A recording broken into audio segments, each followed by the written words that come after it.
दोस्तों, मान लो आप कहीं जॉब कर रहे हो और वहां का मैनेजमेंट आपको बिल्कुल भी पसंद नहीं आया, या फिर आपका बॉस एक थर्ड क्लास टाइप का इंसान है, तो आप क्या करोगे?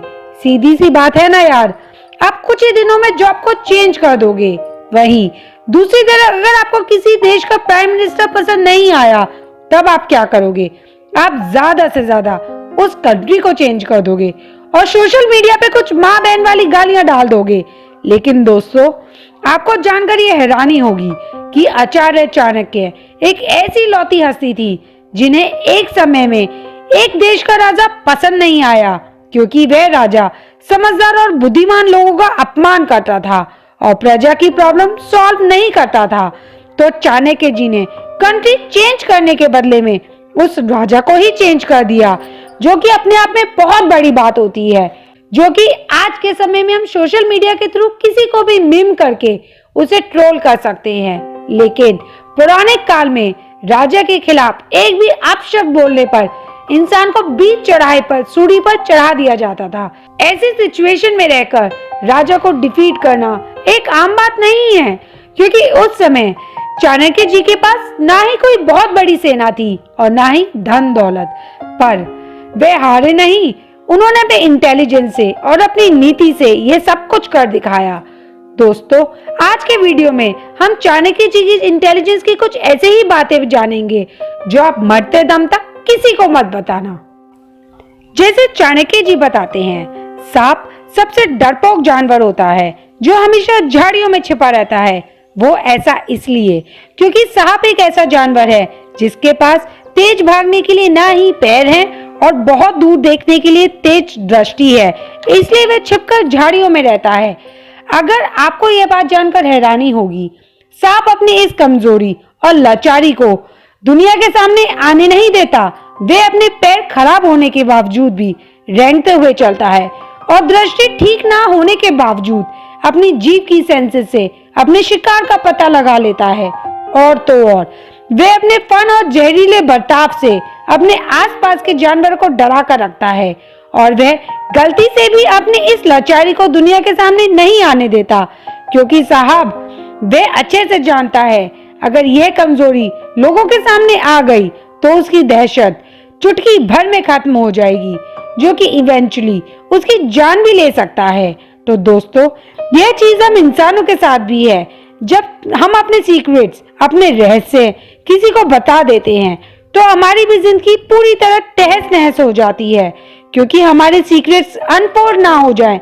इसके बदले कई बार हमें बहुत बड़ी कीमत चुकानी पड़ती है, जिसका परिणाम बहुत भयानक होता है। इसलिए दोस्तों, कभी भी अपने सीक्रेट्स, अपने रहस्य किसी को ना बताएं। दूसरी चीज हमें यह ध्यान रखनी होगी कि अपने घर की बातें हमें किसी दूसरे के आगे डिस्कस नहीं करनी चाहिए।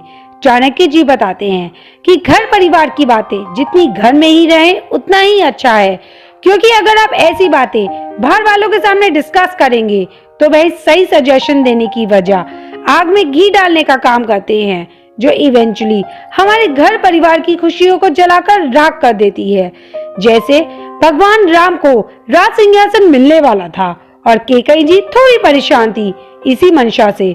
उन्होंने दासी मंत्रा से बात करी और शातिर दिमाग वाली मंत्रा, जो राज परिवार का कभी भला नहीं चाहती थी, उसने कैकेयी को ऐसी ऐसी पट्टी पढ़ाई, ऐसी ऐसी बातें करी कि हंसता खेलता परिवार नष्ट हो गया। पर दोस्तों, माता कैकेयी राम जी से बहुत प्यार करती थी। वह कभी उनके लिए वनवास नहीं चाहती थी, पर उनका मन हल्का करने के चक्कर में मंत्रा से बात करना ही उनके लिए एक बहुत बड़ा सजा हो गई, क्योंकि वे नाजुक पल में सही गलत का फैसला नहीं ले पाई और उनका हंसता खेलता परिवार पूरा खत्म हो गया। इसलिए दोस्तों, भूल कर भी अपने घर की बातें बाहर वालों से मत करना, क्योंकि नाजुक समय में बाहर वाले हमेशा फायदा उठाते हैं। अगली नीति में चाणक्य जी बताते हैं, अगर आप चाहते हैं कि लोग आपका आदर करें, आपका सम्मान करें, तो लोगों को अपने ऊपर निर्भर रहने पर मजबूर कर दो। कभी भी अपनी काबिलियत और विधिवंता के सारे रहस्य उन्हें मत बताओ, क्योंकि तभी लोग आपकी इज्जत करेंगे। जैसे कि पौराणिक कथाओं में वैद्य जी पूरे गांव के में एक ऐसे इंसान हुआ करते थे जो पूरे गांव के लोगों के मर्ज का इलाज किया करते थे। इसलिए ही वैद्य जी को भगवान की तरह पूजा जाता था, उन्हें आदर सम्मान दिया जाता था, क्योंकि वैद्य जी एक ऐसे इंसान होते हैं जिनके पास सारी औषधि और सब मर्ज का हल होता था। लेकिन आप सोच कर देखो, जिस दिन उस वैद्य जी ने अपनी सारी दवाइयां, सारी औषधि किसी को या अपने शिष्य को बता दी, तो क्या गांव वाले उनके पास जाएंगे या गांव वालों को उनकी जरूरत पड़ेगी? दोस्तों, यही चीज आपको कॉर्पोरेट वर्ल्ड में भी देखने को मिलेगी, जहां एक सीनियर इंसान एक कंपनी में 20 साल से फुल ऑनेस्टी से सर्विस कर रहा है और वहीं एक नया लड़का आ जाए और 1 साल के अंदर ही अंदर उससे सब कुछ सीख जाए, तो वह बॉस का फेवरेट बन जाएगा, क्योंकि जो 20 साल से सर्विस कर रहा है वह 50,000 सैलरी ले रहा है और वह नया लड़का वही काम 20,000 की सैलरी में करने को तैयार हो जाता है। इसलिए दोस्तों, अगर आप चाहते हो कि लोग आपकी काबिलियत की तारीफ करें, तो कभी भी किसी के आगे ओपन मत होना, क्योंकि आपकी कदर तब तक है जब तक लोग आप पर निर्भर हैं। लोग तो पानी पीने के बाद, प्यास बुझाने के बाद कुएं को भी पीठ दिखाकर चलते बनते हैं। अगली चीज चाणक्य जी बताते हैं, कभी भी बिना मांगे किसी को सलाह मत दो। जी हाँ दोस्तों, अगर आप चाहते हो कि लोग आपकी कही हुई बातों को ध्यान से सुने, आपकी इज्जत करें, तो कभी भी बिना मांगे सलाह किसी को मत दो, क्योंकि हम इंसान को फ्री में मिली चीजों की कोई वैल्यू नहीं होती। हम वैल्यू सिर्फ उसी चीज की करते हैं जिसके लिए हमने खर्चा किया हो। जैसे हम इंसान कहीं घूमने जाते हैं तो वहां रिलैक्स फील करते हैं क्योंकि हमने वहां के लिए खर्चा किया है, पर वहीं पहाड़ी इलाकों में रहने वाले लोगों को वहां की कोई वैल्यू नजर नहीं आती, क्योंकि वह नजारा उनके लिए रोज का है।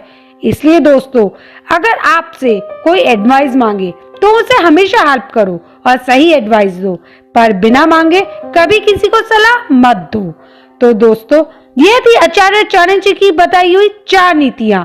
आपको इनमें से कौन सी नीति अच्छी लगी, मुझे कमेंट सेशन में जरूर बताना, और आप कौन सी फॉलो करने वाले हैं यह भी मुझे जरूर बताना, और ज्यादा से ज्यादा इसे शेयर उन बंदों के साथ करना जिसे आपको लगता हो कि इस नीतियों की जरूरत है।